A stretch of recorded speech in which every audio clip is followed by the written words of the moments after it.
Welcome to another episode of the Unbound Book Babes, where we welcome all unbound, unhinged, and unbothered book babes. And today we're going to talk about Powell's Bookstore and the strike that has started back on Labor Day of this year and where it's at today. So, Kristen, do you know where Powell's Bookstore is? Don't. I'm gonna guess Detroit. It is not. It is not in Michigan. Though Powell's actually got its start in Chicago. Powell's love grandma. Just start singing. I don't even. Just tell me when I get there. Yeah. Well, you wouldn't get there until you got to Oregon. So. Oh, thanks for cutting me short on that. Yeah, you're welcome. It did get its start in Chicago. That's something that I learned when I was researching this topic. I did not know that. But the famous used bookseller is in Portland, Oregon. It is a third-generation family-owned bookstore, and the current president is the granddaughter, and her name is Emily Powell. She's the current president and owner. So back on September 4th, Labor Day, Powell's employees walked off the job, and they shut down the store for the day, and they picketed on the block in front of the store. I have a picture, actually. I was there, so I'll put the picture up here of the corner that they were striking on. And there's 3 stores and a few warehouses. I think they technically have like 5 locations. I think they have 2 warehouses, 3 stores, if I am recalling that correctly. But for sure, 3 stores. They have 2 in Portland and then 1 in, starts with a B. Forgive me, I don't remember. It starts with a B. They are arguing at 3 of those 3 stores, their employees are actually part of the International Longshore and Warehouse Union Local 5. And they argue that wages haven't kept up with inflation and are below Portland's region's living wage. They're in their contract that they're currently under is supposed to include competitive wages and a generous health plan.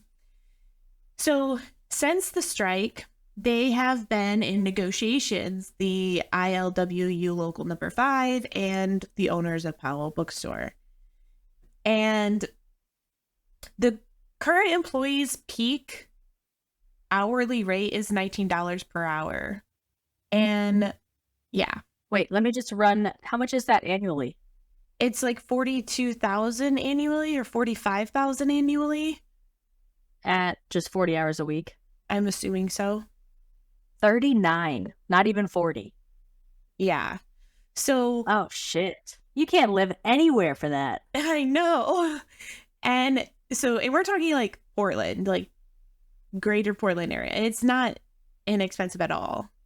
I mean, how far do you expect people to drive for a job like this, right? Mm-hmm. Because if this is in the greater Portland area, an hour? Yeah. And then you have traffic. So your hour is probably longer than that, depending on your shift time. Yeah, I wouldn't drive that far for $19 an hour. Exactly.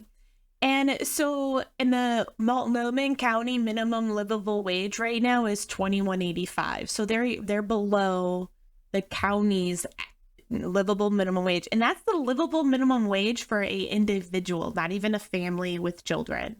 Because your minimum livable wage changes with the size of your family. More mouths to feed.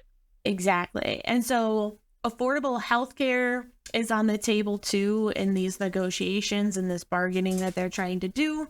So right now they say that they're currently $5 away from the livable wage in these negotiations as like a base salary.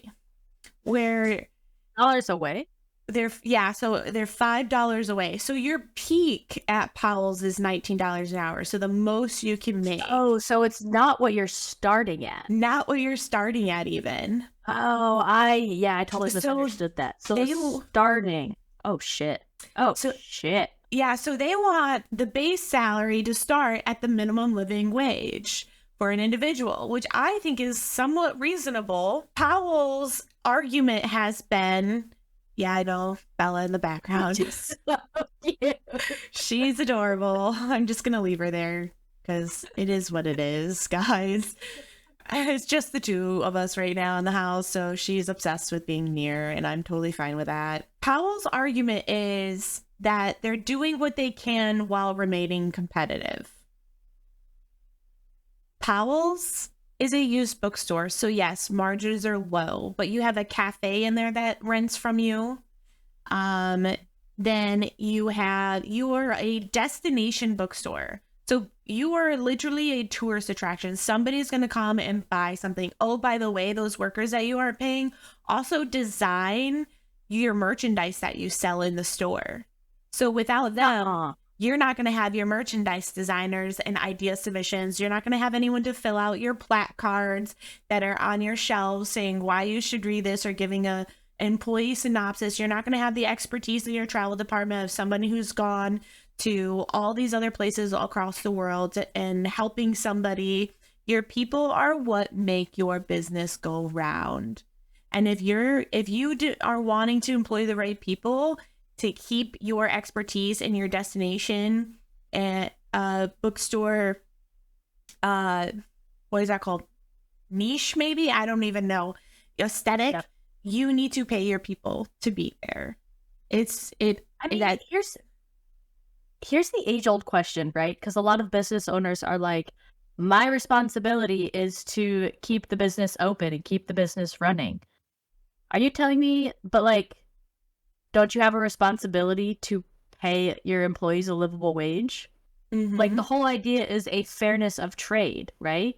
Mm-hmm. Unless Emily wants to be in the bookstore, writing those little cards, checking customers out, she's got to pay somebody else to do that.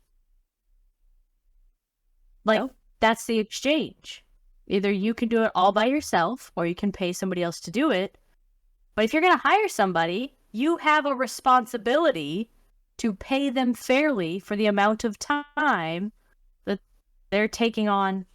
And it's not really about, like, in my opinion, about like, oh, how hard the job is or their contribution to society. It's like, you ask this person to do this job, they deserve a livable wage for it. Yep. Or profit sharing. Give them a small portion of the business if... Yep. I don't know. Figure something else out. Yep.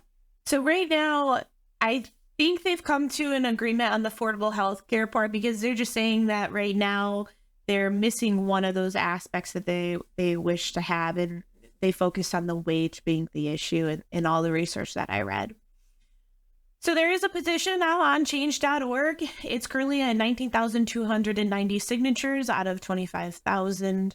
So if you are interested, 19,290 of 2,500 signatures. I can't remember if I said that right. I suck at saying numbers out loud sometimes. So, if you are a supporter, go sign the petition, leave a comment, share it with a friend. Yeah. Personally, vow not to shop there until their employees have a livable wage. Yep, I will not. I am all for it. Yep, I speak with my money. Rather donate to distribution of the petition with my money instead of buying a book from their store. So agreed. Yep. And okay, neither of us live in the area, but we've traveled there for work, and we may again in the future. Yep. And so this will just go in our little phones as check the news before you shop here. Yep. Ask the employees how much they make before you shop here. Yep. So, wait, do you want to know some of the other fucked up stuff that's with it? Always. So another part of the problem that employees are pissed about is we had a pandemic, right? During the pandemic, they got laid off for like 6 months or something like that. And they had to all reapply for their jobs, even employees who have been working there since the year 2000. And when that happened, they lost all of their seniority, everything. They started over with sick time, over with vacation, over with everything. Okay. Why? Okay. At this point, why are these employees staying here? This business does not respect them. Yeah. It does not value them. Like, honestly, at that point, I'm not a person anymore. I'm a number, and I will happily go punch a clock somewhere else. Sorry. Yeah. That's crazy. Yeah. That's what I said. Like, I understand closing your doors during the pandemic. It's a wild, unprecedented time, etc., etc. But, like, is there no human compassion left? Is it a big deal to still give them fucking the same amount of sick time they had 6 months ago? Come on, that's crazy. Mm-hmm. Yep. That's stupid. Yep. Oh, Emily. Yeah, when I learned that, I was like, at minimum, give them everything they earned back. Like, you are literally just shitting on your employees by doing that. You're the owner. You get to make any rule you want, and you chose this bullshit. Yeah. Welcome to the stage, Emily. Yeah.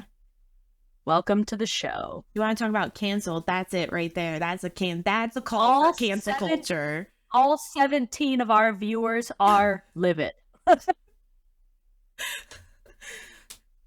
Yeah. I don't really support cancel culture because I think there's some extremities. I do think there's some things that necessitate it. And Emily, I think you may have hit my button there. That's fucked up. The difference between cancel culture and boycotts?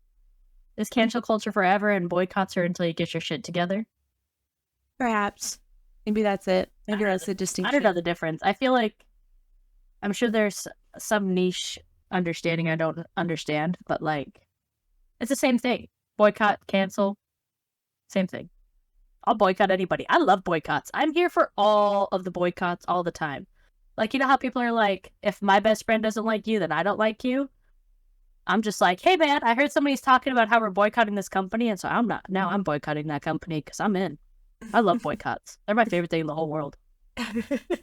But hey, you know, sometimes your local store can be an asshole because they're not paying their livable wage like Powell's was. So if you are inclined to do so in support of these booksellers and holding people accountable for being a good business in the reality of the world we live today, go sign the petition on change.org. There will be a link in the description. There will also be a link to the other resources and news articles of the fine journalists who educated me on some of these topics as well. So be sure to read their articles.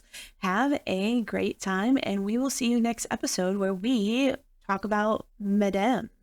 Kristen's got me saying it like she does. Madam, the book that was released last week by Sarah Kate. We're going to talk about it.